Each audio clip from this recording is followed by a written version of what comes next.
What's going on, everybody? Welcome to episode 1170 of FloWrestling Radio, live from Austin, Texas, presented by FRLsubmissions. Got some of the cast and characters back here. James Dean Rader, back from the road. He's here. To the left, Andrew Spencer Spey, and to the left. Side piece for a day, David Bray. Hello, David. Hey. The double wave, it doesn't work when your hands are cut off. You got to get them low. Yeah, well. Which negates the double wave. Yeah, you know what? When I do it, I got to go full arm extension. So, I mean, if it's not on frame, it's not on frame. But I'm gonna stick to what I believe in. Not changing. Yeah. All right. We got a bunch to get to. Tons of NCAA wrestling topics. Of course, Super 32 starts Saturday. Going to be a crazy weekend in wrestling. So much coming up. U23 is the week after. But we're going to start with some NCAA content, I think. JD, where do we go first? We're getting right into resuming our NCAA weight previews. Yes. 157 pounds today. It's a good one. This is a great weight. Right?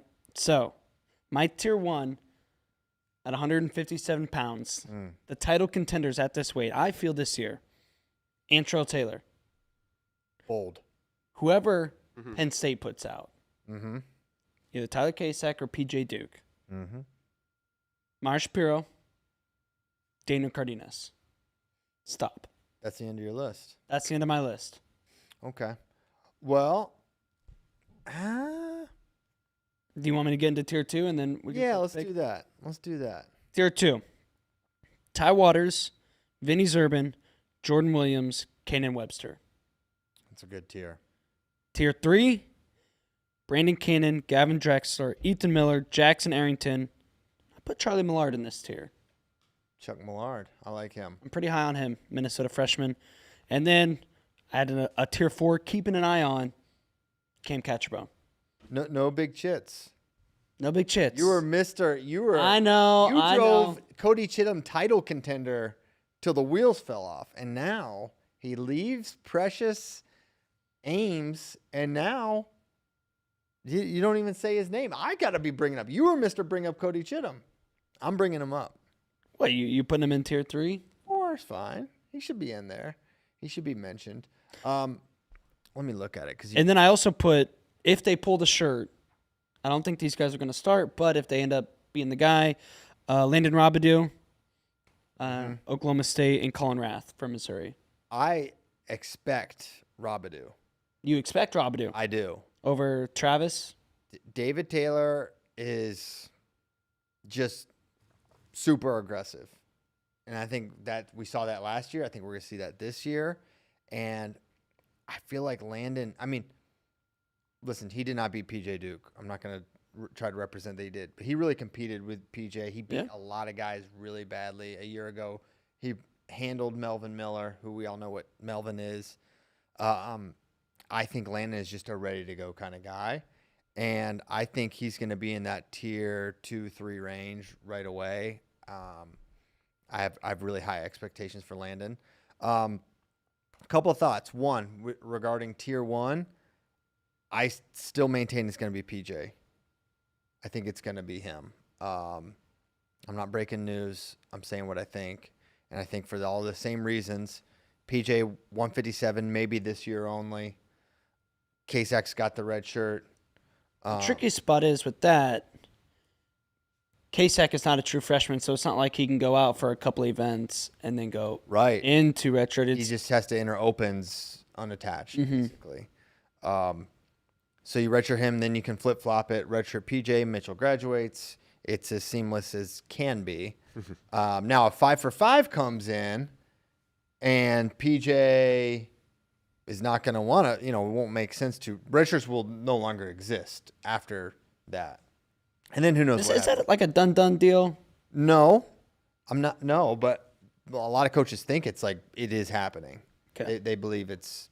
You got football coaches saying it. You got a lot of NCAA wrestling coaches that expect it. I wonder if it'll be just for football, the way the freshman rule was like just for baseball at first, and then they tried it with some other sports. Like you get your 5 as a true freshman. That's not what they think. Yeah. This is no knowledge for me. I'm just thinking like out loud that it could be rolled out just for football, maybe. Sure. We got to get rid of red shirts. I've always maintained that. Just nuke them. like high school sports. You get a certain amount of years, you get injured, tough, sorry. You don't anymore. You don't need the year to acclimate or whatever. Like, that just makes it way more simple. Yeah. We defeated the British. We shouldn't still have to celebrate red shirts. Red shirts, red coats, get them all out of here. Get them all out. Red sweatshirts. Red sweatshirts? This was not easy to wear, but I know that this is an American company with American values.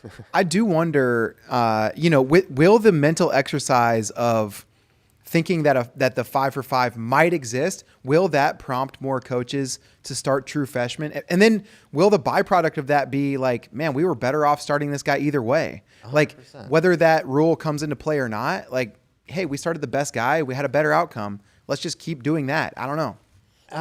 Go ahead. The unfortunate part of if red shirts don't become a thing is we no longer get the free the Lee, like, please let us have him. They're all going for a year. Yeah, it's just Oney's going to run. Going to put more pressure on the transfer portal too. I mean, think about guys who have done it, right? Jesse Mendez is going to start for the 4th straight year. He started right out of high school.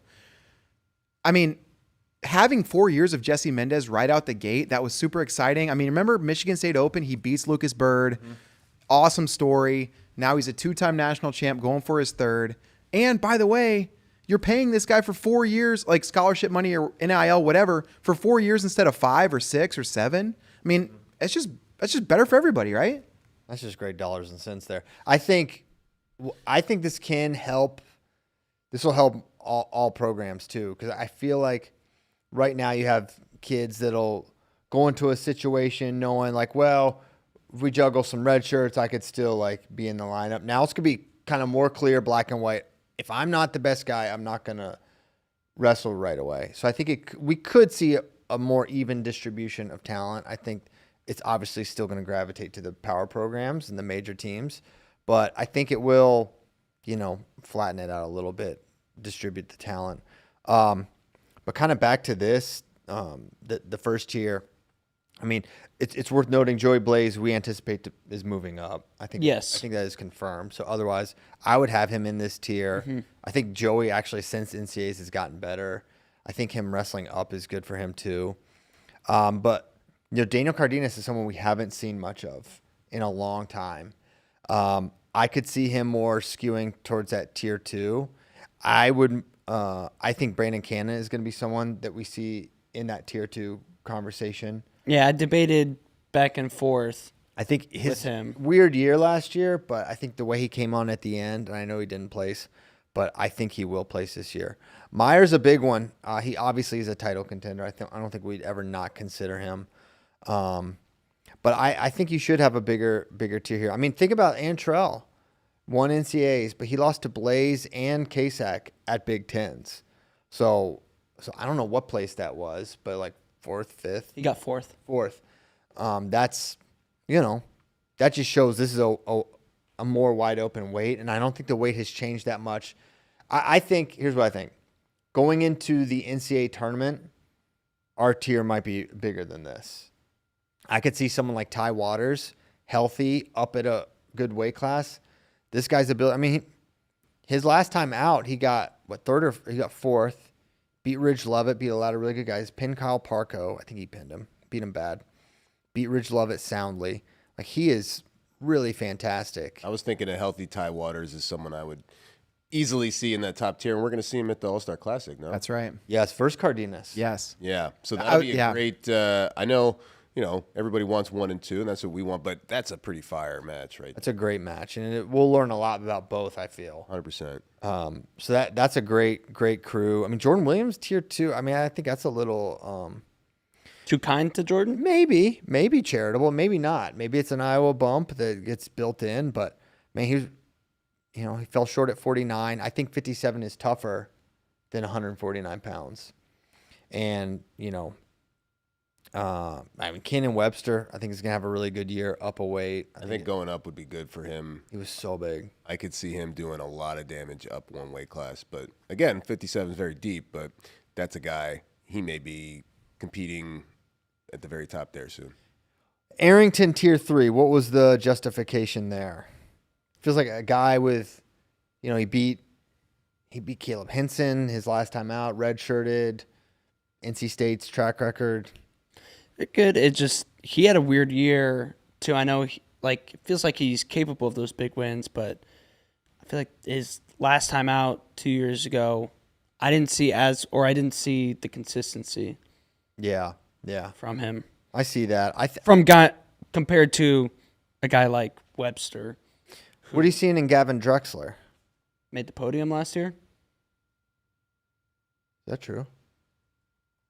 Looking at me. I'm looking it up right now, and I believe it may be true. I believe it's true. I think he's just going to be a cool guy to follow because ND State, North Dakota, the Thundering Herd, the Bison. It's good to see those guys from those programs. Yeah, he was 8th place last year Dang, at I the NCAA did not championships. realize that. Yep, just a sophomore. Shout out Gavin Drexler. Yeah, and Obi Blanc. Yes. Okay. I stand corrected. Who did he beat at NCAAs? Let me pull it up You have for the you. wrestle stat or the bracket Lost up? to Alvarez, I In believe. the on 7-8 match. Yeah, Okay. twice. I think on the front side and He beat 7-8. Wow. He beat Cannon Webster. That was the big win. 4-0. He had a medical forfeit win over Kyle Parko. So, do with that what you will. Lost to Sammy Alvarez 2 times, as JD mentioned, and also lost to Lachlan McNeil. Okay.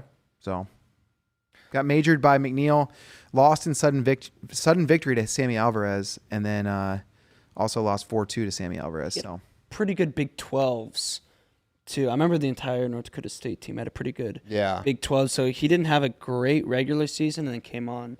yeah, Big 12, he beat Teague Travis, Willie McDougald, Gabe Willishell, lost to Colin Real Buto.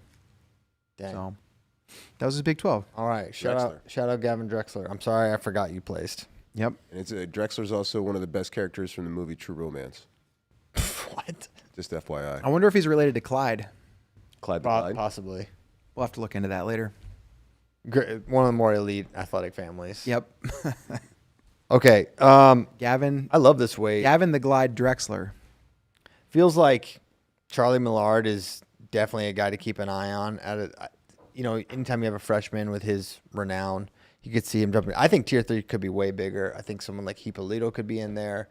Cale Swenson, I feel. Chittum. Ty Whalen. To me, they were like a Tier 4. Mm-hmm. Kind of. I thought there's a little bit of separation there in this Tier 3 between like Arrington Miller, Cannon, Drexler, like guys who you feel maybe a little bit better about if you say this guy's going to be an All-American this year versus those guys that seems like maybe a bit of a stretch just because of the amount of guys that are ahead of them. I don't know. I'm not too woke on Catcher Bone. I could be wrong, but I feel like a bunch of these guys I would favor in a match against him. I think it's a really good weight. I think it's going to be super fun. Well, I just said I'm keeping an eye on Catcher. You keep an eye on him. That doesn't mean anything. It just That's right. It just means I'm just watching. Well, there's a reason I put Charlie Millard in that Tier 3, and I just said I'm keeping an eye. Yeah. Am I remembering correctly? Is Evans the transfer from Penn State? David Evans. Yes. I thought his name was David Evans. That's what was confusing me. Dylan Evans? I think that's a different guy. No, Dylan Evans he's a Western PA guy that And David Evans went to Utah Valley? Yeah, I don't know, but Dylan Evans he's not the same as David That's Evans. different. Okay. Yeah, younger guy. So pulling a bear claw.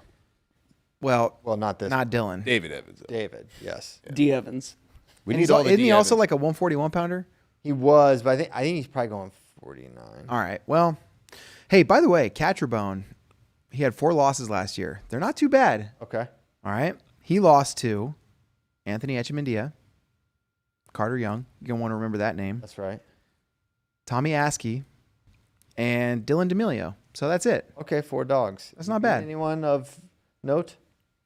He had a 6-1 victory over Jackson Joy. What do you think about that? Oh, I think a lot of things. What do you think about that? It's a nice win to have. Mm-hmm. Very high on Jackson Joy. Yeah. So he's not too bad. All right, eyes on Catcher Bone. What do you think about Robidoux right away? I mean, I think Robidoux. I don't know. One of the things you wonder about with a freshman is the physicality. Like NCAA season is so brutal. It can grind these guys down. He's got that. Mm-hmm. No problem about that. I think he's a guy that he really approaches his training very intensely. He's been in and around that Stillwater atmosphere for a lot of his senior year. I mean, I think any chance he had a break to go train, he would go do it. I think he looked great at the U.S. Open, and I think he's ready to go. Plus, did you hear the alpha move with the dog poop? Yeah, you heard about that? That was What's this? I don't know this. Well, apparently D Lockett has just an unruly dog that lives in their apartment, and he just he hadn't really housebroken it well, and so that dog pooped on the floor. Landon Robidoux he placed that poop on Lockett's pillow to make it appear as if the dog had Pooped on the pillow. pooped on the pillow, and apparently D Lockett was just like. Oh, he's like, what the heck? Like, this is crazy. And for weeks, he was just telling people that story. You guys aren't going to believe this. The dog went up and pooped on the pillow. And then finally Robidoux had to break it. And then he told the story in front of the whole team. Really funny, but that's a D1 move, It is. Yeah, that's a guy that's ready to go. ready. That's tier 3 behavior. He's ready to go. Actually, it should be tier number 2. That is number 2. That's actually, when you yes. think about it. When you think about it long and hard. No. Yeah, that's interesting. I'm just thinking about why would you have a dog in college? I think Kale had a blog post about it. It's probably down now, but he's like, you should not get a dog in Dude, college. it's so funny. I used to work in a program for first year students, and we had one faculty member in our program who had been teaching first year students for like 40 years. She's been, and we would students would ask at the beginning of the year, do you have advice? And it'd be like, study hard, manage your schedule, all this stuff. And she'd be like, don't get a dog in college. She's like, don't do it. It's bad for the dog. It's bad for you. Yeah. It's like you don't have time to take care of the dog. What happens when you leave college? Now the dog's 3 or 4 years old. What are you doing now? That was her thing. Don't do it. Don't get a dog. She's right. So, yep. She's right. Kale was right. Yep. And I'm right. That's right. I feel the same way. But I'm kind of like, don't get a dog, generally. But dogs aside, Robidoux, I think he's a factor. I think he's for real. Yeah. Yeah. That's the kind of dogs you want in college. Well, he's got that dog. He's got that dog in him. Yes. Okay, good stuff. 57 is going to be great. Any other things to talk about with this weight class? Ryder Downey moving up to 165, which is why he's not in here. Else he'd be like a tier 2 guy probably. Yeah, how do we think Vinny Zerban's going to do with Cyclone Nation? What are they saying about him? He's going to be the front runner. I think we're going to get to the Iowa State stuff soon, but Kevin Dresser laid out the entire plan. They're going to do a wrestle off. It's going to be like a little mini bracket. They're going to be in Hilton for round 1, and it's like guys have a bye to the finals, and then there's going to be a wrestle off on the day before on the 25th, and then the 26th they're going to go to Ames High and have the 2 guys wrestle off now that are in the finals the next day. Okay, And Zerban is he's the front runner. He's in the with Pinheiro, I guess. Pinheiro is 49. Okay, so it's Pinheiro versus Frost. Pinheiro and Frost, yeah, and they're gonna have that's gonna be a battle that will play out. Evan Frost is going down to Staying down. Yeah, but he's at 41 right now. He's gonna start the season at 41. Oh, and then progress down. It's gonna take him about the month of November. That was one thing Coach Dresser. You don't see that move often in college. no, That's a big high school move. it is. Because you get the 2 pounds. Yeah, you just wait till January, and then it's like, all right. Garrett Grice is going to be the guy at 33, most likely. I mean, everyone's going to have wrestle off. And then even after the 26, when they have that wrestle off, then there's going to be the Cyclone invite, different than the Cyclone Last Chance Open. This is, you have to be invited. And then they're going to have 2 guys, each school, there's going to be 5 schools, 2 guys per weight class, and that's also going to be part of the wrestle off procedure. So Frost and Etchmandia, I guess, split time early? Yeah, Etchmandia is going to be at the All-Star Classic, and then I don't know how much he's going to be wrestling after that as Frost gets some time in. But That could hurt. I mean, I'm thinking Cyhawk a lot. We had a Cyhawk question. Not having Frost down at 33, I know he hasn't beaten Drake, but it's going to be a competitive match. You could see Drake going nuts on Garrett Grice. Yeah. Grice is tough, but, I mean, I could see Drake really. I mean, he should push for bonus there. If Drake is wrestling well, that should be a bonus point win. the practice that we got to watch and that we'll have footage of that as soon as our sweet prince Connor Petros gets that edited, but Grice and Etchmandia had a war at the end of at practice. It was like, okay, partner up, and then whoever gets 2 takedowns first, like that'll end it. And they went back and forth for like the whole team was done and like doing circle They runs, just kept going. and they were just no one was getting a takedown. Dang, all right. Forever. Maybe Grice will be the man. I mean, Iowa State has Penn State's depth gets discussed a lot, but Iowa State's over the last couple of years has been pretty tremendous. I mean, Casey Swiderski had to transfer to start. Yeah. Dude, you know what's awesome too is how much they lean into it with the wrestle offs. I mean, it's a legit like event you got to watch. It's very cool. Yeah, they're trying to get butts in the seats for both of those events. And yeah, Zerbin and Pinheiro were also in some pretty heated battles. Really? Yeah. Now you bring that up, and it makes me wonder, Spey. I mean, let's say Pinheiro, maybe he loses that wrestle off to Frost, or Frost loses. Do you think one of those guys moves up? Because I'm looking at their roster right now, and they're 57 pounders. In addition to Zerbin, are Kane Noctiborin and Logan Stotts, and you would favor Zerbin, the All-American, against either one of those guys. But let's say one of the 49 pounders is like, you know what? Let me see what happens up a weight. So that I got to talk to Pinheiro as well, and he is 100% locked in 149.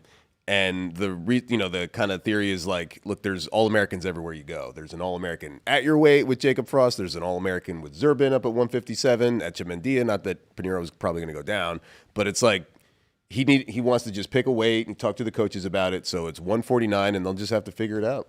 It might have one guy not wrestle, but it's a good problem, and Coach Dresser talked about that. He's like, that's what you want. You want a competitive team, and everybody that we bring in, when they brought in Zerbin, when they brought in Poulin, and Elam and Isaac Dean, you got to compete to make this roster, but this is how this is how it's done. They just picked up a pretty big commitment too the other day from Jimmy Masney, Illinois kid, going to be probably a 197 or maybe a heavyweight by the time he gets to college, but. Is Adrian Meza still there? Mm-hmm. Yeah. I haven't heard much about him. He was a pretty big prospect coming out. Yeah, they're. He did all right I because feel like he had some moments last year. Yeah, he did because he got thrown into the fire as a true freshman. Right. To do it, but Yep. you bring in Steve-O. Yeah. Yeah, Steve looks big, by the way. And Really? Yeah. He's never been big at 25. I think That's probably a also good thing. We see a little Steve-O 133 shift down. I think he's locked in at 125. He's very confident. Round of 12, and then finally broke through, got 8th place. But he said he was a little banged up, as he wasn't using that as an excuse. But in his mind, 125. I asked him, like, there's a lot of volatility at that weight class. What do you think's going on? He's like, look, it's just not as good as other weight classes. So you get a lot of stuff. You get upsets and stuff, but he was coming to take over, and he said it's not as good as other weight classes? basically, yeah. It's quite a statement. Dang. I mean, I think he may have said it's just not a good weight class, but Wow. you got interview will be up short, or no, it is up on the site. Can be great weight. I watched it. I watched the interview. Yeah, and also I might have been Poulin looks big because Christian Castillo is still growing into 125. Yeah. And he is by far the smallest guy on that team, probably in any team. And it was pretty funny after they did the takedowns or doing the circle runs and everybody's jogging. Some guys are completely wiped and it's just hard to get up and moving again. And he's like sprinting like a marathon around everybody. He's just like flying around the mat. Yeah. It'll be interesting to see how he develops as bigger. 125 for life. All right. So I was 157. Bray and Iowa State talk. Yeah. Bray, I think it's your time to shine. I think it's time to spin the wheel. Oh, I'm gonna spin it. We added some. You know what the great news is? I've recently been released from having to wear blindfolds, so I can just spin it You can just spin like a it regular now. person, which is great. Yeah, you're trustworthy. Still no funny business. Have we? I don't know if we've deleted all this stuff off of here that we should have, but No, you we know what? did, and then we added some wild card choices. All right, I'm gonna Cool. spin this thing like for real, as hard as I can. All right, well, Use all your power. relax. Pretty good spin. It's a good spin. Beautiful spin. Oh, Oh, I love it. This is Oh. even better. We've entered the All right, spin here zone. we go. That one wasn't as good. Spin zone. Oh my God. Oh, you just love spinning This so is much. sad. That was on Don't purpose. spin it so hard. Twice as hard. Wait, why does spinning it hard mean I'm getting spin again? I don't think that is. We've already done Mizzou. Mizzou. In Mizzou. Oh. This All is the right. worst. Actually, There we go. NC State. Wow, no funny business. We got it. happened. There We was got an NC earthquake. State. You're gonna be blindfolded. Again, I just didn't want to spin it again. no, yeah, 3 spins is plenty. That's Yeah. enough. Can you pull in the lineup look? Oh, I can. I know how to do that. So we'll run through the lineup, talk about what this team's ceiling is, what their floor is, take a look at their schedule, some of their big events. Yeah, right off the top, their bookends make their team pretty freaking formidable with Vince Robinson and Isaac Trumbull getting it started. Vince Robinson, national champion, but it's one of those, what is that national title going to mean for Vince moving forward, right? Do you step into that role? Do you become the man? Or do you fall right back into, that was my day that day, but Now 10 guys can win it? going to be in a next bunch time. of wars. Yeah. I feel like it raises the floor. Like, I'd be pretty surprised to see him outside the top 4, but you can't act like at this point he's not going to be in competitive matches with a lot of these guys. That Luke Lilladal. We did the 125 preview 2 weeks ago, and it was still pretty big tier 1. Yes. I mean, you got Luke there. He's 0-2 against Eddie Ventresca. Spratley's there. He's done well against Troy, but it's a great weight, and I don't think it's a not good weight. I think it's a really good weight, and I think he's going to do well. Obviously, again, and they need him to. Excited to see what Redding can do, getting his opportunity at 33 after being he was a big part of that depth we were talking about with Iowa State. Like, always waiting for his opportunity. He's a big X factor in this lineup. Like, in a bunch of dual meets, a win from him could make a big difference for Redding, I think. And I don't know. Who knows? Am I tripping? Have we done this team? Kind of having some. I don't think flashbacks. so. I've been doing this. We show- talked about we've- Reading for a minute. We didn't do this lineup look, but we did talk about the UNI NC State Okay. dual meet. All right. So we talked about these guys head to head with UNI. But in terms of the rest of the country, I mean, we don't know. We don't know. Yeah. Pat Pop should make Reading bump around a couple weights just for Yeah. old time's sake. Come on, Zach. Help him feel comfortable. Yeah. Give him a 49. Coy gets banged up a little bit. Just throw him at 49 for a match. No, it'll be cool to see him get his chance. He's tough, and at 33, he could be interesting. I think that's probably his best weight. Oh yeah, he's big. It's where he had the most success, at least at Iowa State. Yeah, round of 12 back in the day. Ryan Jack coming back. Did not wrestle much last year, but he's been an All-American in the past. Really tricky. Can kind of wrestle from everywhere. A lot of ways to score. And feels like they'll be, that's a guy you're going to be counting on in a lot of these dual meets to get some wins. I feel like he's in just about every match, and he's in these super close bouts, and NCAA's like he's so close to breaking through and being top 4 or something like that. But we'll see if this is his year. Yeah. Coy Biskins, you wonder about Zepeda here. Could we see him at some point? Is Zepeda going to be down at 41? He's a big depth piece for them as a true freshman, where Coach Papalizio has, he'll throw true freshmen out there. He's done that in the past. He did that with Kevin Jack famously back in 2015, I think. And he's done it hasn't he made that move late in the season a couple times too? Dude, he did that before ACCs, I'm pretty sure, with Jack. Yeah. Who was it? They had someone pretty good at 41, or someone that was supposed to do a good job, and he just I forget what happened. Jack had a bad scuffle. I think he missed weight at a point, but then just kind of came on at the end. And then I think he beat Devin Carter at ACCs. He definitely beat him at NCAAs, and that was messed up. Your guy. You've never forgiven him for that. Dude, never. He hit him with a chin and arm, and then Devin just couldn't quite crawl out of the hole. It's actually an amazing match. Maybe I'll post it in the coming days. But he'll use them.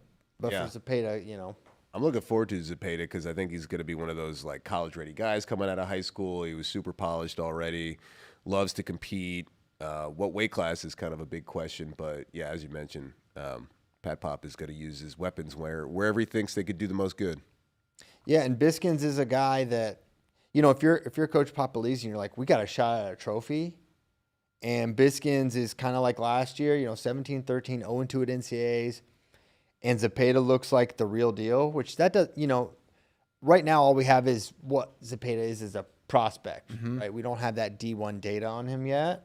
We've got some good freestyle data that says he's right there. But if he looks like this guy could be a top 5-6 guy and Biskins is kind of where he was last year, don't be surprised to see Coach Popolizio use him. But if he goes down to 41 and he's depth there, I don't know. I will say, worth noting, and this was, a little over a year ago, but Coy Biskins and Daniel Zepeda did wrestle at the U.S. Open. Yes, and that's right. Biskins got it done there. I think thinking back on Coy Biskins' high school career, he was like the most dangerous when people counted him out. Like I remember his Super 32, his junior year, made a run to the finals, like looked awesome, just looked incredible. And nobody saw that coming. Nobody expected it. And so I don't know. That's like one of those things it's not data you can really take to the bank, but I don't know. I like the way that he competes. I like the type of competitor he is. And so I don't know. Coy Biskins, I'm going to be eyes wide open on this guy. Yeah. And then 57, I mean, this is a really tough opening run here. 25 through 57. Arrington 8-0 last year. Just round of 12 in the last 2 seasons and getting a red shirt, go up a weight class. I think he's gonna be in the mix. This is a tougher weight class than 149 though. 157 is gonna be hard. But yeah, they need him to be a podium guy this year if they want to contend for that top 5-6 or whatever. Then 65, we're thinking Will Denny, probably. Yeah.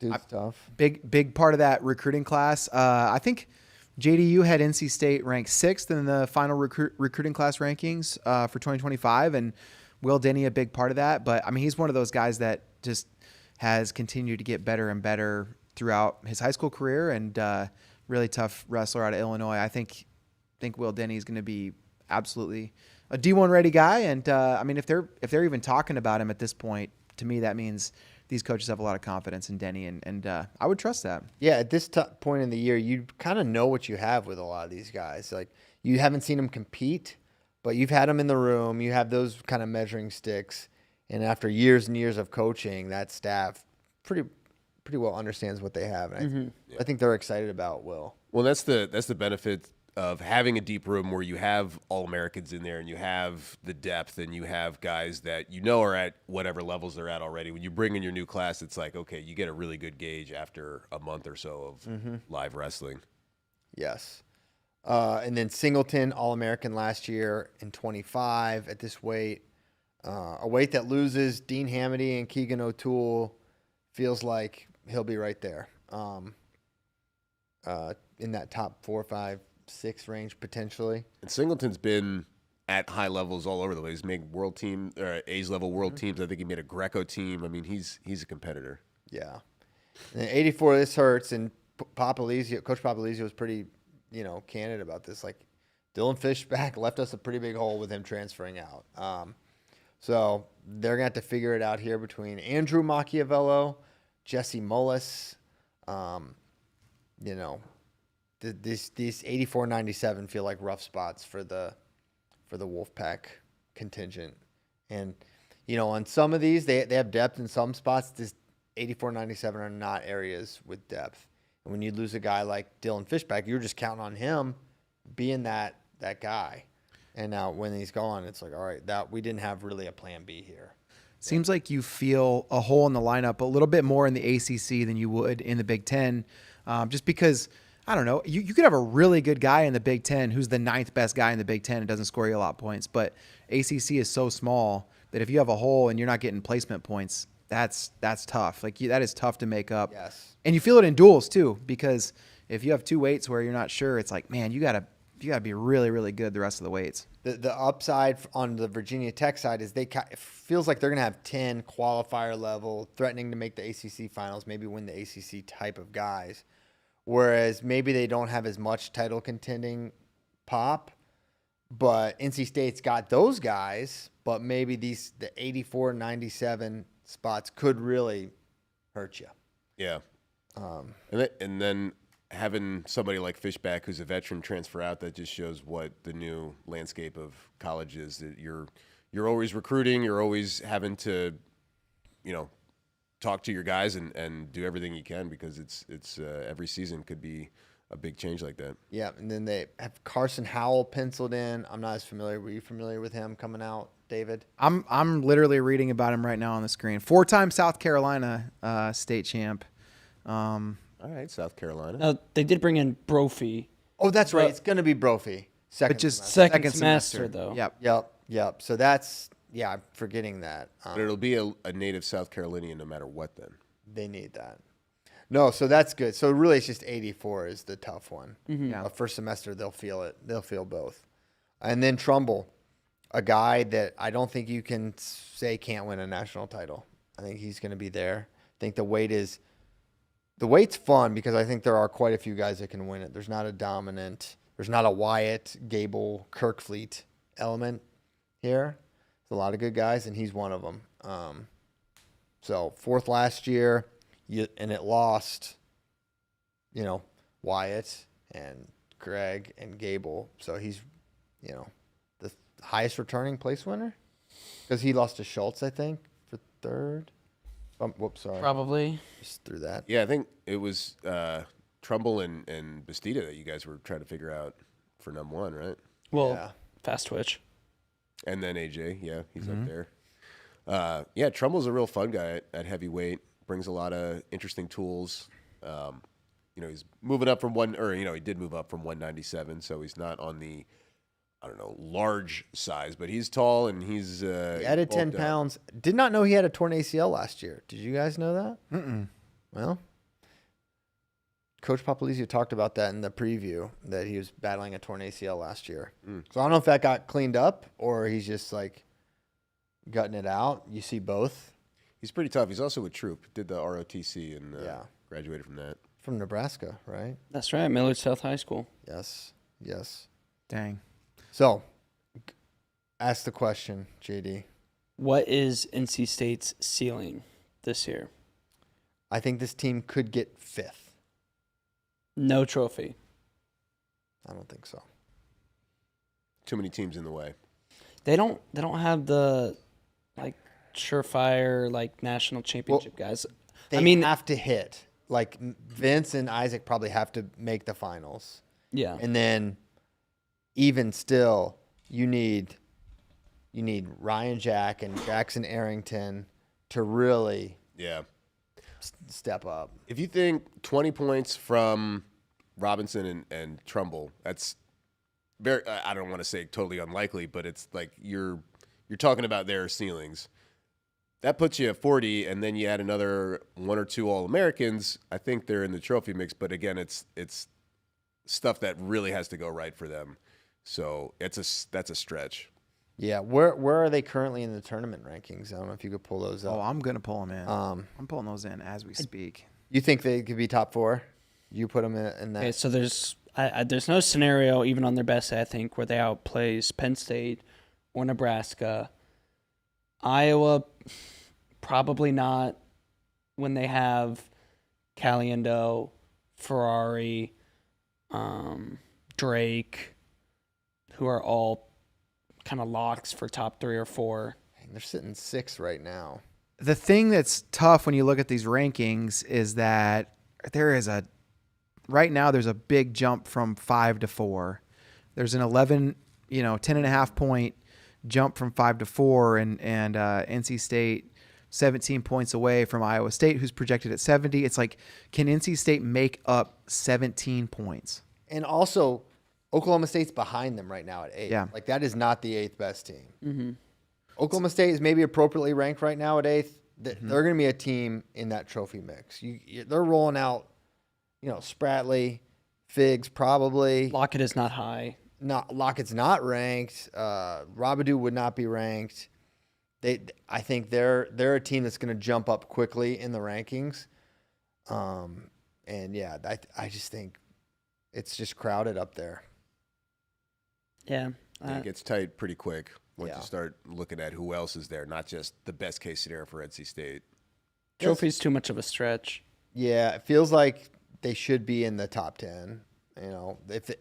If disaster strikes and Vince is 6th and so is Trumbull and they get one other All-American, they could be in that like 13, 14. Yeah. Now the thing that NC State fans will probably point out is very few people, not nobody, but very few people were projecting Vincent Robinson last year coming into the year to be an NCAA champ. Can they get production like that out of somebody like Will Denny or, one of those new guys? So that's what it would take, is something that people aren't seeing. A corner we're not seeing around yet. And they've done that before. So that's your hope if you're a Wolfpack fan. The bottom line is Coach Popolizio does, he's up there with the elite of the elite coaches and staffs, and the development that happens there is really extraordinary. So, you know what's funny? You think about his top 2 projected point scorers right now. Neither one of them would anybody have thought coming in was going to do what they did. Vincent Robinson and Isaac Trumbull. Mm-hmm. Like Trumbull is like, is this guy going to be varsity? Yeah. And look at him now. So, well, he kind of they went with, he wasn't. Oh, and Treffin. No, they went with Nick Reenan. yeah. I'm pretty sure his true freshman year Yeah, over him. And so that's kind of like glossed over, like that year didn't count. But yeah, he wasn't varsity that first year, I'm pretty sure. And they went with Reenan in 21.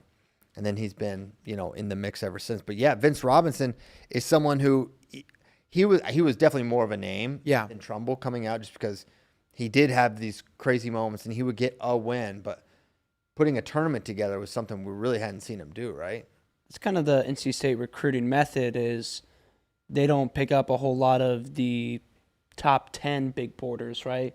But they get a lot of your 35 through 85 type guys on the big board. They're talents. They come in, they plug them into a system that is, proven to really get guys up to speed quickly, and then, it can produce some really great results. They've had a lot of guys. Tommy Gant was definitely one of those kind of guys back in the day. Mike Machiavello is like the famous one. He was a nobody. Yeah. Literally. Nick Carolinian. Wisdowski has a great tweet where he's like, I don't think this dude knew the rules when he got here. And he won NCAA title. This is an aside and not, related to their lineup this year, but I can't think of very many other programs who have had as many good wrestlers transfer out and maintain just great relationships with them, right? You think about Bryce Meredith transfers out, still positive relationship with NC State. Mm-hmm. Steve-O transferred out All-American. Treffin was hanging out with all the guys. They helped him transfer out. Yeah. And All-American. It's really, that's a cool thing to see, is a program that's like, hey, we're going to bring you guys in. You're going to battle it out. And if you don't make it and you need to go somewhere else, no hard feelings. Good luck. Yeah. I feel like you don't hear a lot about NC State having a disaster, total NCAAs, or even like really round. No, we did a film on them, and it was a tough, they were looking like a team that could really punch through and get a trophy. It was 2016, I want to say. And they had a tough go of it. Gant was looking like a potential finalist, and then he got like 7th or 8th, and I forget what else happened. Oh, Max Roscoff, that's a deep cut for you guys. Mm-hmm. Oh, yeah. He was crazy style, crazy person. Went MMA for a minute. Yeah. He was definitely someone they had high hopes for. I forget all the guys on that team. That was a really, really good NC State team. And then in the NCAA tournament, it was tough. Gwiz got second. It was just like, Of course, he lost to Snyder in the match of matches. But that was the one year it was like, oh, man. But then it's either 17 or 18 they got the trophy the next year. It was like, that was awesome to see. So, yeah, great program. They do a good job. They're going to be a fun team to watch this year. We'll see them. As we already talked about, the National Duels Invitational. They got a banger round 1 against UNI. That is a great duel. We previewed that last show, JD, or 2 shows ago. Who knows when. It happened, and you weren't. Last show, I think I only missed one. Okay, yeah. I only missed Mondays. That's right. So, yeah, we did it on Monday. Got a quick NC State question in the chat that's going to be easy to answer. Did Kai Orini graduate? He did. He's coaching at Little Rock. Yes. So there you go. Catch Kai Orini at Little Rock. That's right. Sticking his tongue out. Yeah, sticking his tongue out. Teaching all these other guys how to be Polynesian. Good. All right. Yeah, You got something you wanna promote, Spey? Yeah, no, I'm here to promote. I'm here to talk about what you can get at the next gen of FloWrestling because it's here, and we have a little QR code there. Boom. Greg was quick with that. Scan that QR code on the screen. Learn more about the all-new FloWrestling app. It's next gen. That means next generation. That's what the gen is short for. Watch the live stream while browsing brackets. New mobile app. Get unlimited free notifications, athlete profiles, much, much more. And keep giving us feedback because you guys are helping us make the next gen better. It is not done. This isn't the end of the product. Keep giving that feedback. We got the best minds in all of wrestling working on this right now. And we got some really good product developers, engineers, all that good stuff. We got our top team on it. And we are bringing you guys an even better wrestling experience. It's only going to get better from here, and it's already pretty good. There's going to be a lot of people using that next gen this weekend when Super 32 goes down. That's where you can find the brackets. I wanted to talk a little bit of Super 32. Kind of, here's what I wrote is what I'm going to be locked in on this weekend. Starting off at 106, Uriah Mills versus Keegan Bassett. Mm-hmm. That's a rematch from the Cadet World Team Trials. No? Mm-mm. 2 years ago? I don't remember them wrestling. Keegan Bassett and Uriah Mills were both U17 world champs this year. I'm pretty sure they wrestled 2 years ago. Let me consult my notes. And Keegan won when they were both at 41. And then this year it was Mills at 48, Keegan at 41 is not a weight, is it? Yeah, no, it's not a weight. Let me see here. No, I don't think they've wrestled. I don't have it in my notes that they've wrestled. But they will wrestle for, I think, the first time, or maybe first time since high school. Maybe it was like a U15. U15's not U17. Could have been a U15 bracket a couple years ago. U15. That's where they got the super tiny kilo weights. Yeah. That's a super fun. Yeah, that I think you're right. That was a U15 matchup. But it's a super fun match. You know, you think about the jumps Keegan's made in the last year. U17 world champ. Uriah, I think, won a day before Keegan, so they were both world champs, and we had 3 in a row at U17s this year between those guys and then Sammy Sanchez. So that's a really fun one, but they're going to have a lot of work to do to get through that bracket because bunch of ranked wrestlers. 106 has 12 nationally ranked competitors, so they're going to have their work cut out for him. Holy cow, he looks good. He's super good. The and mills were so impressive. Yeah. And Uriah has said this is his last tournament at 106. He's doing this, and then he's going to go up to 113 for Athens Christian for the prep season. And dude, he's like, he told me he's trying to get as many top matches as he can. He's like, I think I might go up to 120 for Doc B because that might be where Sammy Sanchez is. Like he's just like, let me get as many good matches as I can. And that's hard to do. Sidden be there again at Doc B? Sidden could be there at 20 at Doc B. Zinkin is staying at 20. Zinkin's staying at 20. Dude, Buchanan's going to have... Sorry, I'm getting high school fired up here. Let's go. Buchanan's going to have an insane lineup this year because they're going to have Zinkin at 20. They're going to have the Silva brothers. They got the Silverbacks. At the Silverbacks. Silverback train. At 6 and 13. And it's just like... It's super tough from there. I mean, that is going to be a really fun team. Doc B this year is going to be awesome because Athens Christian's going. Antonio Mills transferring to Athens Christian so that he can wrestle with his brother Uriah. They're both going to be at Doc B. Yeah, it's going to be, dude. I feel like this season's going to be like one of the most fun high school seasons we've had in a while. And Super 32 is deeper than normal, which is crazy. Which is crazy because it's literally the deepest tournament every year. There are 280 nationally ranked wrestlers total. That's all you can have. And normally it's like 140, 150. We got like, I think 187, 190 nationally ranked wrestlers this year. It's going to be nuts. The number of guys from Who's Number One, both on the guys and girls side that have registered is crazy. Normally it's like you're not going to do both, but these guys want to wrestle. Yes, they do. And it's so funny because that was the thing we were maybe most concerned about when we set the Who's Number One date was like, oh man, are there going to be a few people that don't do Super 32? No, they're all in. Making weight again next week. Yep. It's great. 120, they're just running it back. Yeah. Right, minus Munaretto, but Seiden will be there, Kenny and Zinkin. I mean, 120 has 9 of the top 10 in the country that are going to be there. Yeah, Sidden, Zinkin, Munaretto, and then just everybody else. So... yeah, cannot wait for 120 pounds. But as deep as that weight is, as good as Sidden looked, how do you pick against him? I agree. He looked really good. He looked very prepared for what Zinkin was doing. But man, Super 32, we've seen it in the past, guys. That back-to-back is not easy, and you're just exposed to a lot of different styles, and you got to be really pretty special to run that gauntlet. It's 2 days, but it's really like 1.5 days almost. Like that second day is pretty fast. Yeah, they go. So if you guys haven't watched Super 32 yet, first of all, shame on you. But You're in trouble now. yeah, you're in trouble now. No, secondly though, the format. I mean, they wrestle through the round of 16 on day one, which is 3 or 4 matches for all these guys, and then they start day 2, I think, at 8 a.m. and by like 2 in the afternoon, you're wrestling the finals. So you're going quarters and semis back to back. Yeah. And then all of a sudden, boom, finals. So when you think about it, Sidden, he could have a rank. I mean, he's seeded to have a ranked opponent in the round of 16 on day 1. And then day 2, he would have to go through, like in the quarters, it'd be like either number 9 McGinty, who was in the finals last year, or Yurchuk, who's super tough.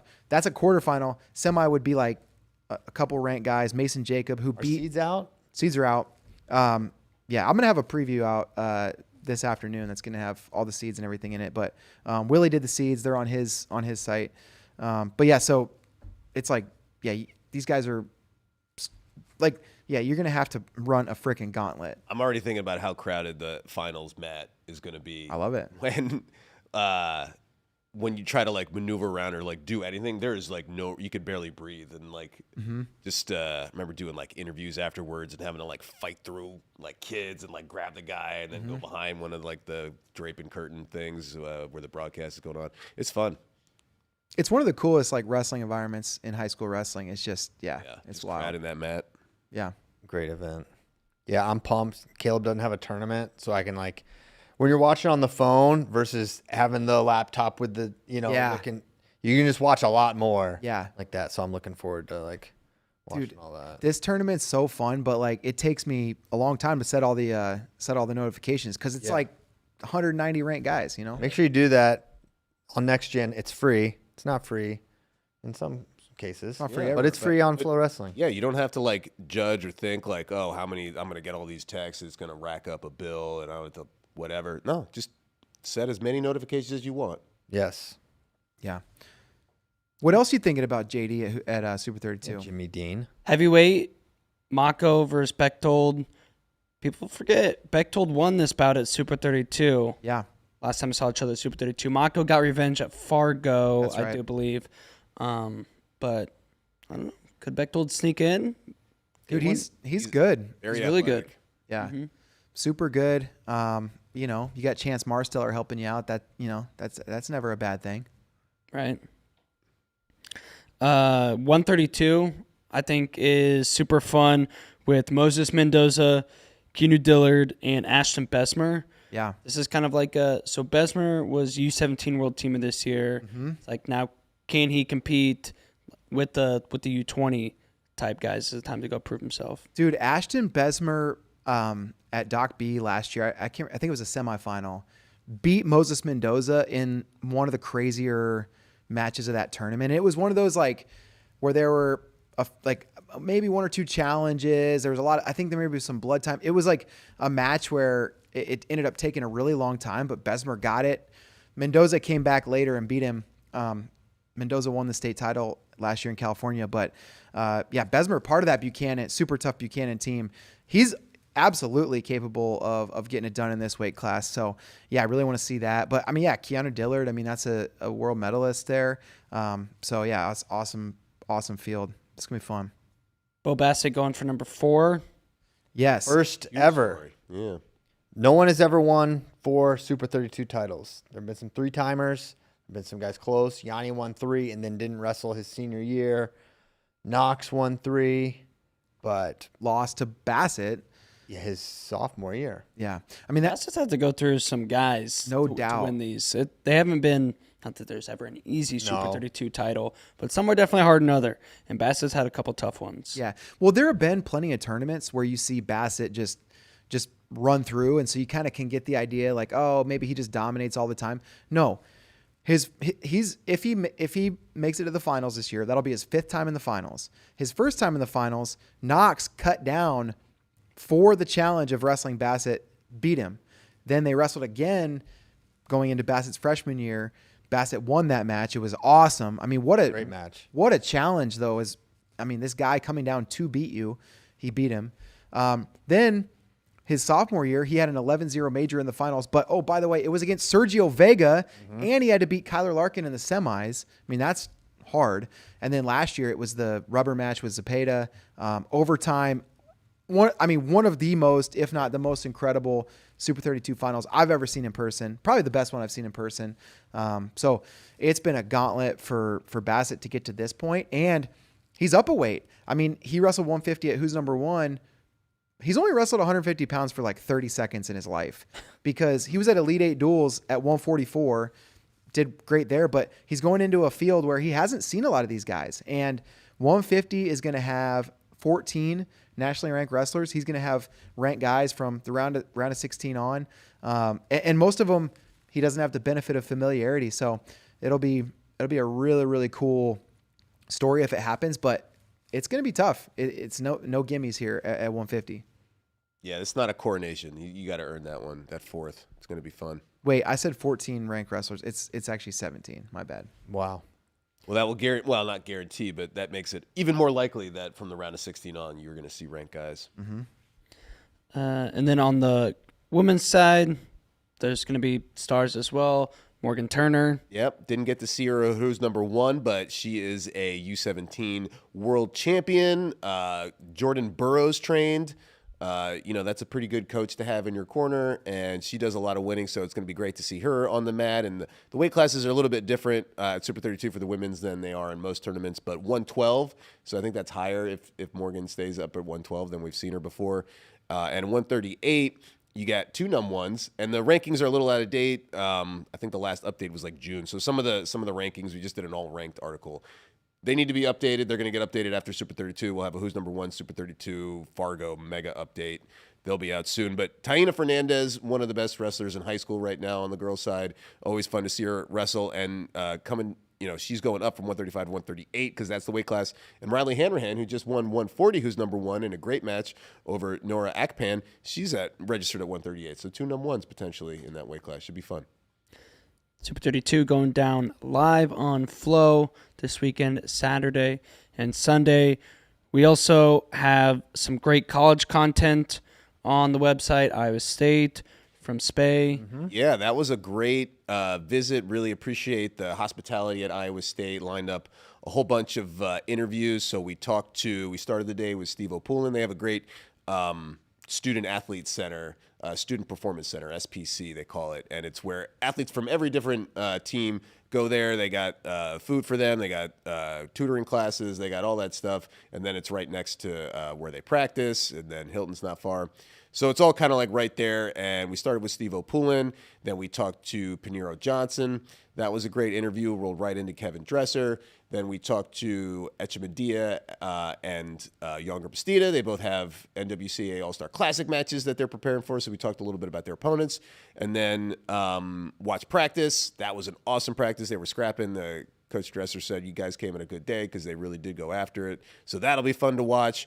And then we ended with the Frost Brothers, and that'll be a fun one. We did a Who Knows their teammate better, or how well do you know your teammate? We did a little game. We did a little Newlywed. How well do you know your identical twin brother? Yeah, we got good. to the end of it. Spoiler alert! But they're like, man, I thought we would do better on that because the questions were like, what's your favorite movie, and then we kind of made it more interesting as we went. But it's tough to know even your identical brother. But they were fun. They're really cool guys. Can you tell them apart? Now I can, yeah. Really? When you see A him little up bit of close, size difference now. and then Jacobs is going to go for 49, and then Evan, he's already, he's thinned out. But I think for these identical twins, the Mirasolas, the Rainies, the Frosts, one of them just has to have a haircut. yeah, This is the Connor Mirasola haircut. Or tattoo. I need to, when these guys are wearing shirts and Sure. Yeah, jeans, when they're in their I need to know warm-ups. who I'm working with. Yep. Yeah. Unless they go Hey, face Mike tat. Tyson. There could be a face tat carve out. I would not recommend the face tat, but wouldn't recommend I just think this is this is just etiquette. Make our lives easier. I agree.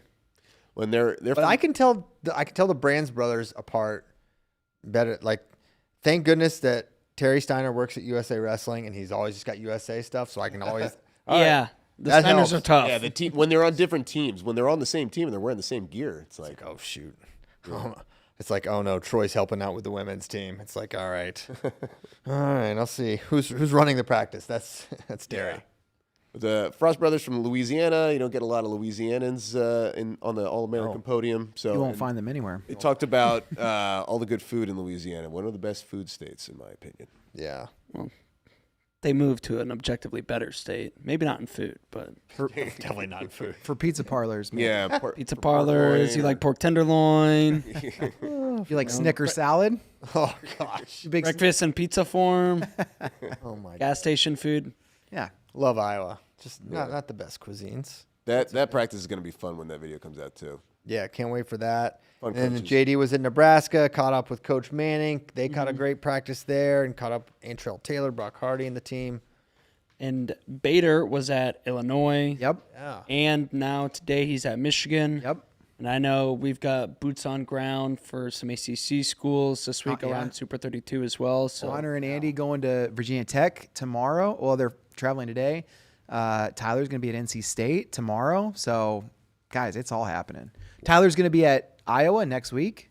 So, we got a lot of stuff happening. Speaking of Iowa, episode 1 of Hawkeyes, the series Bader did with the women's wrestling team at Iowa. Their first year. Their first year. Episode 1 is finally out. It's awesome. It just came out yesterday. Yes.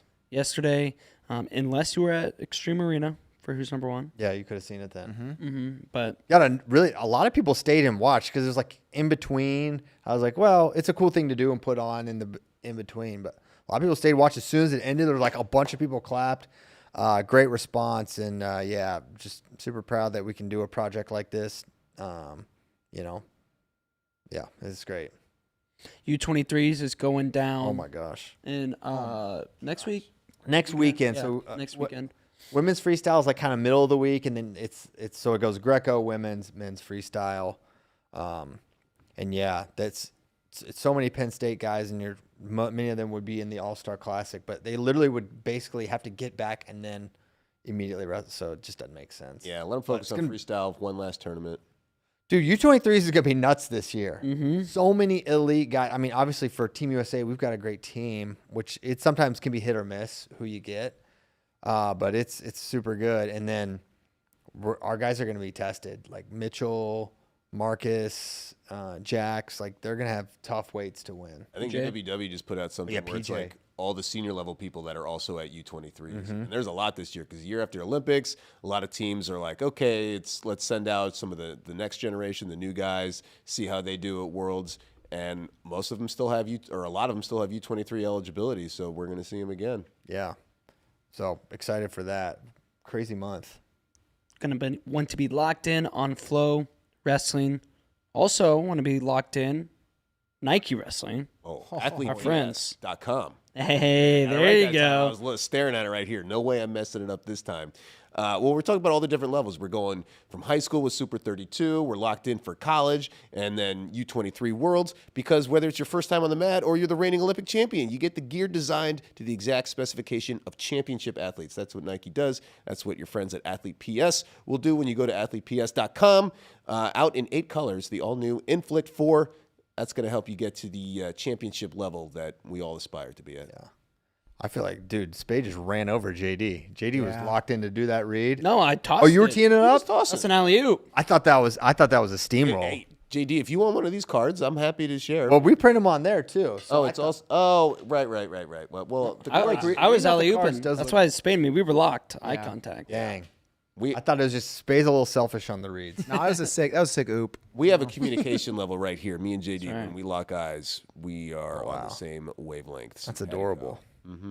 I just kind of freaked out over here looking at my calendar because we're like 16 days away from the All-Star Classic. I know. And we're under a month away from national duels. Like, know. this is so awesome. It feels like, yeah, it's going to be an amazing month of wrestling. Should we go to questions? Hit 'em. I got some questions. I hope you guys have some answers. I'm like at bin levels of having to pee right now. Oh, that's great. Getting tough. That's actually But that actually was the first question, so we can skip that one because you already answered it. We got another question though from Virginia's for FRL. Yes. If you could only attend one wrestling event a year for the rest of your life, man, that would be a tough sentence. Imagine the crime you would have to commit to only be allowed to attend one. Anyway, Put me in solitary. what would you attend? Mystic still Matt watch, says, yeah. Mystic, no. You know what? You're probably right.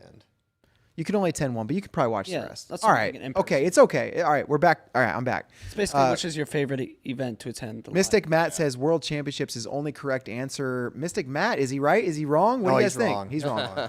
It's the NCAA wrestling tournament. It is the best wrestling tournament that happens every year. There's nothing close. No other tournament matches that atmosphere, the fanfare, the energy, the excitement.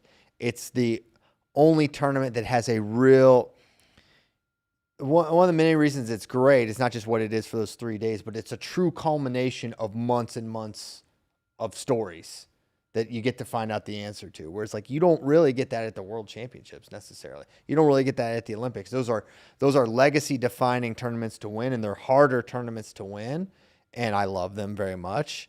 But from a narrative standpoint, there's nothing like the NCAA tournament. Yeah, I want to agree with Mystic Matt, but when you come from Croatia, and Croatia was awesome, and the event was great, and the wrestling is, I prefer watching that level than NCAA wrestling, but it's like I love them both. It's not like I'm putting down college wrestling, but the tournament itself is such a spectacle. It is a convention. It is a championship level event, and it's the fan environment that you don't get anywhere. It's all rolled into one. Yes. You can't get that environment at World Championships, even when they're at the U.S. If they when they come to Vegas in 27 and at the Olympics, it's not going to be what you get at the NCAA tournament for attending in person. If you are looking for a reason not to pick the NCAA tournament, it's because it is actually kind of like easier to hardcore lock in and see all the wrestling from your couch in the beginning when you've got all the mats. So if you're looking for a reason, it's like, I really want to lock in, catch every mat, every wrestling action. Depending on your seat, it's hard to see sometimes.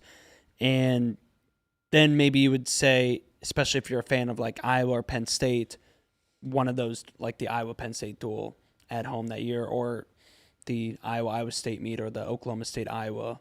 Dude, I think national duels honestly could become one of those like on that list because of the kind of what you're saying, JD. Like you can lock in on the duel, right? Yes. You understand? Like there's a real narrative there, and you can follow a team through. And I think that's going to become one over the coming years. And this year one's going to be amazing. I think it's going to have kind of a virtuous 100%, because like friendly. one of the most underrated things about NCAAs is not just fans cheering for their team, but cheering against another team. Mm-hmm. And you're going to have that at the national duels too, because it's like, if you're, a fan of whatever, this team, you're going to cheer against that conference opponent.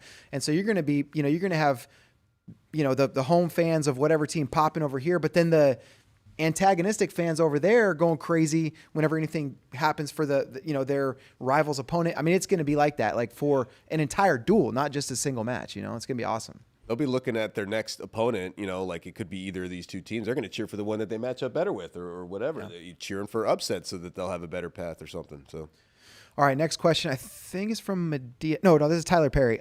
Who are the top 3 true freshmen? Medea goes to NCAAs.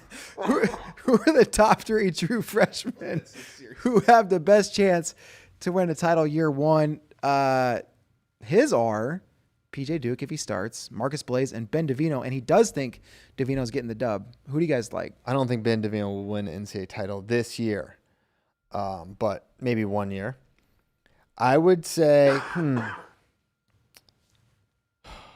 PJ. What about Ben Blaze? DJ? No. Okay, he's got mess and break to deal with. Yeah, he's got a lot. He's got a lot to deal with. Yep.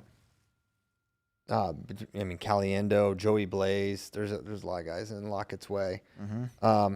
Blaze at 33. I just feel like 33 is a little tougher than 57? Maybe. Maybe that's Bird Ayala. Bird, Ayala. I feel like there's one other one. Yeah, Really good weight. I think PJ. I think he's the right one. I could be wrong. I mean, how do those stack up though with Antrell, Taylor, Well, he's Cardenas? beaten Antrell. Cardenas we haven't seen. I don't know. Part of me, I could go back and forth. I could go with Blaze also. I don't know why.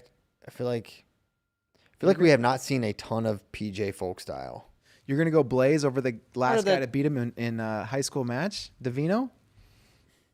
Yeah. Okay, yeah, fair. Part of that too is when PJ wrestles folk style, he's just better than everybody else. But we haven't seen him. He hasn't had a relevant folk style match in kind of a while. Well, that's true. Like he hasn't, who's number one? Super 32 has been years, right? So I don't know.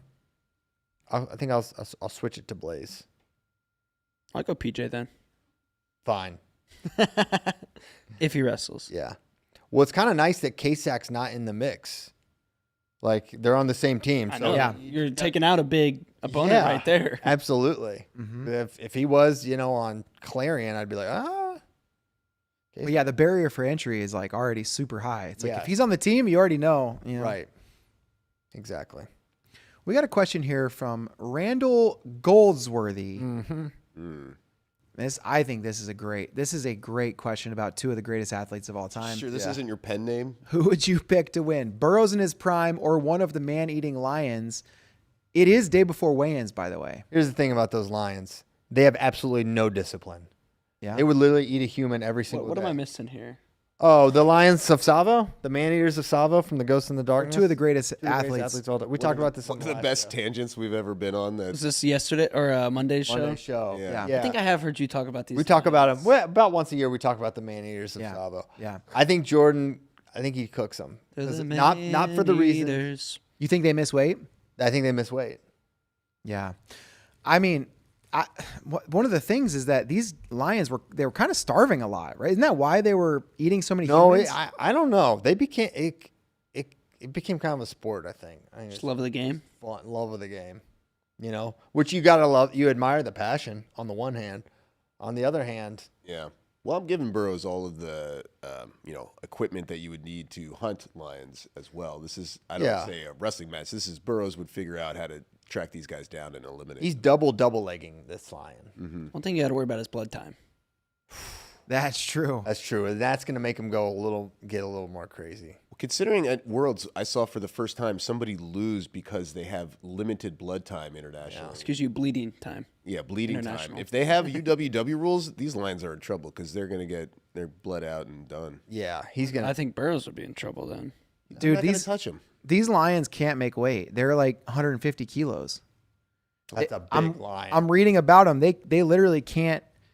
They can't make any weight class. Burroughs already won. Yeah, these are cheaters. Look, the lion, Jordan, does not concern himself with man-eating lions. Lion does not concern himself with the lions.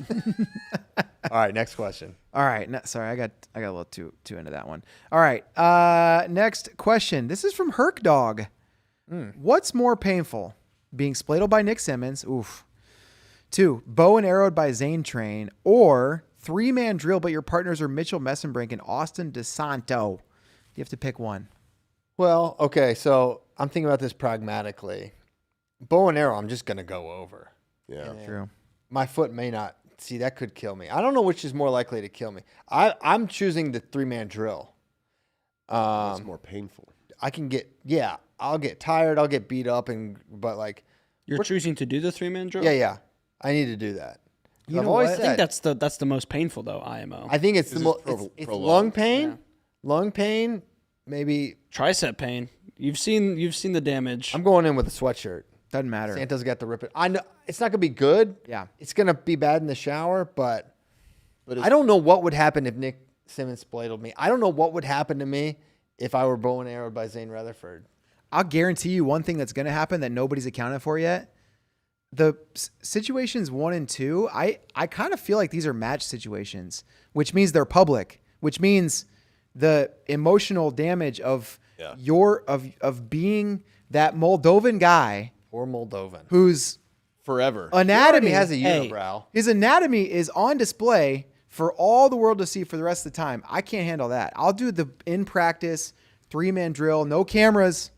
I'll do that. Yeah, the sanctity of Closed practice. Like- I was just about to bring up emotional pain because, if you're getting spladled by Nick Simmons like that is now forever. That's basically a meme that you are subjected to for the rest of your life. To me, that emotional pain is more scarring than I'm doing this Plato. doing it. Yeah, see, I have a bad back, so I can't be getting bow and arrowed. Fairly flexible though, so I think you get pinned. Dude, I You'd just be talked. smiling through it. You'd be like, I just talked to Brock Hardy this week. He's doing fine. Okay. He got over it. He's a lot stronger He than I got am, spread though. blue butts on ESPN. Not even Nick Simmons International YouTube Wrestling. This is no. I'd rather This wasn't even on YouTube. You could just chop my leg off. This is the fate. This is the fate JD is choosing right here. By the way, I think Greg's gonna pull this in. Nope. Not for me. No. No thanks. They're not going to put me on Pardon My Take or whatever, or Sports Center like they did with Brock Hardy or whatever. No thanks. Dude, that unibrow is rough too. This is Bro's just going through it all right now. Oh man. Next. that's just end it. All right. Well, And they wouldn't call the fall. yeah, they just blades are off. Bro. Yeah, when Jesse did it to Brock was just like chilling. All right, well now I hang out. All right. Hand me my phone. I'm bored. No Love, aka Nate Granddaddy, says the Iowa State duel is going to be so tight. What do you think about Iowa moving Ferrari up to 197 to take out Rocky Elam and putting Gabe in at 184? No Love thinks Ferrari beats Elam and that Gabe always keeps it close. I think that's interesting. And maybe they'll have to think that way. Might be able to provide a little insight here. We don't know if Rocky's going to be ready for that, but Coach Dresser very much said, "I'll be transparent about it. Rocky Elam is on a pitch count." Yeah. I'd be So- using One of the pitches needs Yeah. to be the Cyhawk. Right? If you don't have Frost at 33 and no Elam at 97, yeah, no shot for Iowa State. Chopped. It could be. But so I think no Elam maybe makes a bump make more sense if the duel's on the line, because then you get Gabe. Iowa doesn't really bump either, do they? No, They could. get creative. No, not really. No one really bumps other than like Brian Smith and Kevin Dresser. True. But I would say I don't like it for Angelo. This is a guy, because think stylistically, Angelo's a couple things. Like, there's a chance that Rocky can't get in on his legs, but if he does, I don't think Angelo shin whizzer rolling under stuff. Like, Rocky Elam is a huge person, a big 97 pounder. And I think the other thing, like, maybe he gets the perfect angle on his shots, but a lot of his shots extended, heavy hips. I just think getting Angelo to the finish line healthy is like such a priority. You want him to win a national title, and I don't think you compromise that going up in weight. And remember, he's going to have to make 184, and then 2 hours later you bump up to wrestle Rock. I don't think so. I assume he wrestles Buchanan every day in the room. It's just different. It there. is It's your different. teammate. He's not. Rocky doesn't care what happens to Angelo Ferrari. Steve Yeah. Buchanan does. His brother is AJ, by the way. I bet they go a little bit. Yeah, So I'm sure, and he cares also. yeah. But Rocky Elam cares not for your shoulder or your hips or your knees or anything. True. He's coming after it. It's just different in a match.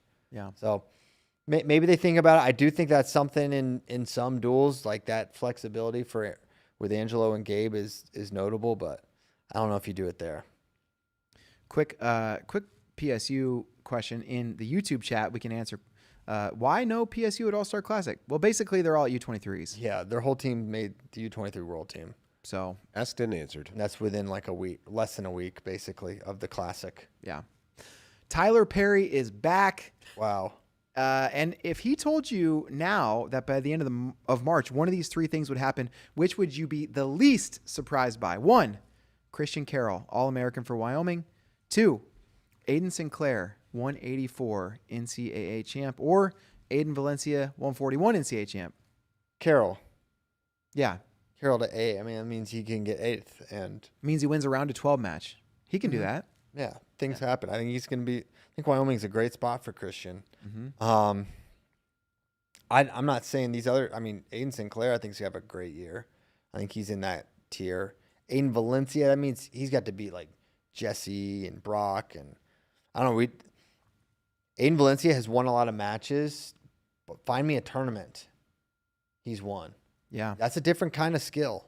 It's a different kind of thing, and that's what Aiden needs to show the next day. He can not just go and beat Real Woods twice, but can you win? Win the U.S. Open? Can you win a CKLV? Right. So I think most surprised Aiden, least surprised Carroll, medium surprised Sinclair. Yep. Okay. All right. Let's get to the next question. This is by Alex Ashour. Oh yeah. What happened to TJ Stewart? Is he still at Virginia Tech? I don't know. I'm going to look up their wrestling roster. I think he's kind of in limbo right now for what he's going to do next. But he's not transferred anywhere. He was in the portal. Yes. And he is not listed on the... Wait, hold on. I got to reject some cookies. I'm always. He is not listed on the Virginia Tech wrestling Yeah, roster. so I don't know. Don't know what the deal is there. TBD. Yep. Unfortunate. Yeah. Ask that question again down the road. Yeah, maybe. Guess who's back? It's our guy, Tyler Perry. Most valuable Wow. questioner. When will we get U23 content? Kozak. Good question. And that coward's not here. Yeah. He's allegedly in Michigan. Kozak not being on the show tells you everything you need to know. He's been ducking us for a while now. Yeah, he has left for 2 weeks. To spend summertime in northern Michigan. I'm sure we'll have some next week for sure. Yeah. I guarantee it on behalf of him. Yep. No doubt. Bobby Schwartz wants to know, could we ever see something like RTC duels? That's Booby Schwartz. Oh, sorry. Booby. Oh, my bad. I'm sorry, Booby. I Schwartz. Yeah, I mispronounced your name, Booby. Next time I'll get it right. So from Booby, could we ever see something like RTC duels come back? I don't know. I have a thought. Never What do you say guys never. think? Yeah. Never say never, but unlikely. That was a COVID thing we put together. And it's like, it's expensive. It's really, really expensive to do. And expensive things need to have a return that makes it worth it. And so, I don't know, maybe anyone can do it. We're the ones that did it. I think we had good partners there, but You need buy-in from the RTCs, and if they're focused on stuff that is not trying to make duels happen, then it's very hard to wrangle all the wrestlers in the RTCs. mm-hmm. I think one thing that that makes it more possible than some other things is that it was an Olympic year duel set, so six matches per duel versus 10 makes it a little bit more likely, and that was cool. That was cool. That was fun, and like the way that duel scoring works in freestyle made it so that like it's pretty hard to have a duel come down to the last match where the duel is completely out of, where the outcome's like completely out of question. So it was fun, super fun format. Yeah, super hard to do though. Yeah. I guess Spey and JD, you guys can take a nap during this because this question is only for CP and it's from the real Avery Lynch. I don't know. Maybe you guys can say something here. We'll find out. Is there any hobbies or new things Caleb Piles is up to? He's making these he's doing these like fake Dude Perfect kind of videos where he does these trick shots where like he'll throw a wiffle ball from halfway across the yard into a cup, and then Natalie just stands over there and drops. You can't see. She's like off camera, just drops in the cup, and then he like has a crazy reaction. So that's what he's been up to. He did a lot of that yesterday. That's what he's up to. Yeah, fake trick shots. Yeah, fake trick shots. That's a good hobby. And then it's like he always laughs. He's like, oh, these people are all saying it's fake. I'm like, like, I know. How could they tell? Yeah. Beef and Wrestler has a question that sort of contains its own answer in it, which is a fun kind of a question. Can wrestlers transfer at semester like Treffin did last year? They sure can. Okay. I think they do it just like Treffin did. Yeah. If I was going to do it, the way I would do it would be similar to how Treffin And you go ahead and place. did that last year. Yeah, and then you All-American, then you party with your boys as your old teammate makes the NCAA finals. It's kind of a great scenario because then you get two sets of boys. Treffin? Yeah, but his teammate didn't make the final. His Vincent. ex-teammate. Oh. Like he Vince. was all Oh, he was all when- pumped to I thought you were partying talking with about. the NC I State thought you were guys. talking about Trumbull. Yeah, that's sick. Yeah, you get two piece of team. Then you have two teams. Yeah. Yeah. And then you just hang down on the floor of the NCAAs, you get yourself an adult beverage, you're of legal drinking age, and you just chill. There's nothing wrong with that. Lunsford loves wrestling and has a question. For $1 million, would you rather? And so I'm assuming you have to Do this? complete the challenge to get the million, right? Yes. Okay. A 1 minute live go with Spencer Lee where you have to not get turned starting on bottom, or 1 minute live go with David Taylor where you can't give up a takedown starting in neutral. Mm-hmm. Both examples, they magically weigh the same as you. So weight is not an issue. That kind of. I think I have to go underneath Spencer Lee here. Yeah.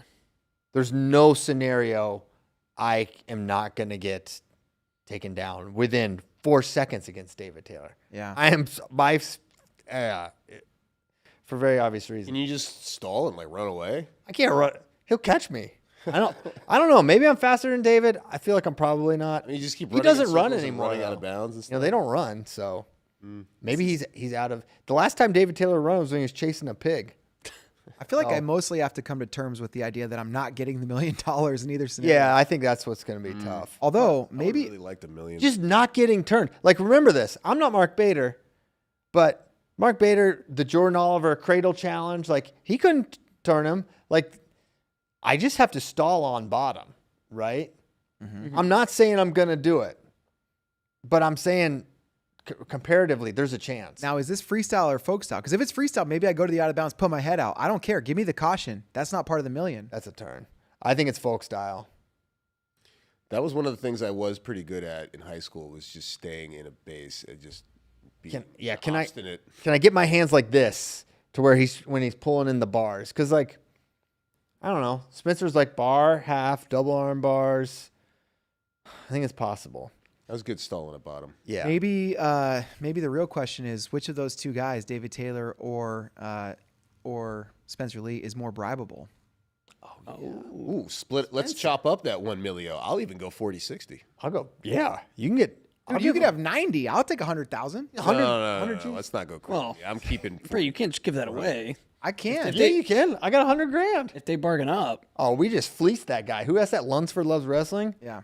Thanks for the million, Lunsford. Thanks for the million, sucker. All right, we got a question from Mystic Matt. Who is the best wrestler, pound for pound, you've ever seen? Single version of a wrestler on one day / tournament. His pick is July of 2018.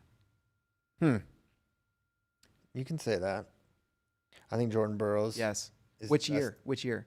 I would say you kind of want to say 13 because it's the year like he won with the broken ankle, but the competition wasn't what it was. What he did in 2011 was, I think, everything that makes him great. The physicality, the grit, the heart, the everything. And that's part of the pound for pound dynamic for me. So I think even though it was his first tournament, maybe it wasn't the best Jordan Burroughs. I'm like saying it's like, so you're saying like 2012, Jordan wasn't better than 2011?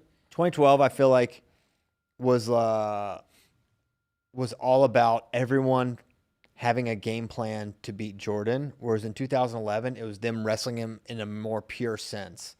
Like the Sargouche match was in some ways closer, even though he lost a period to him in 11.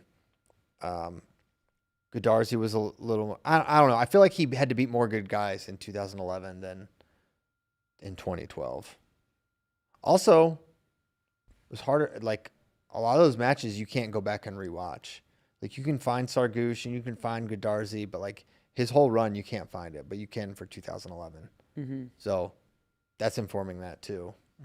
To pick a foreigner, because I like Burroughs, I like David Taylor. 2018 was pretty amazing, but Yazdani in 2019 made the Deepak Punia not even show up for the finals.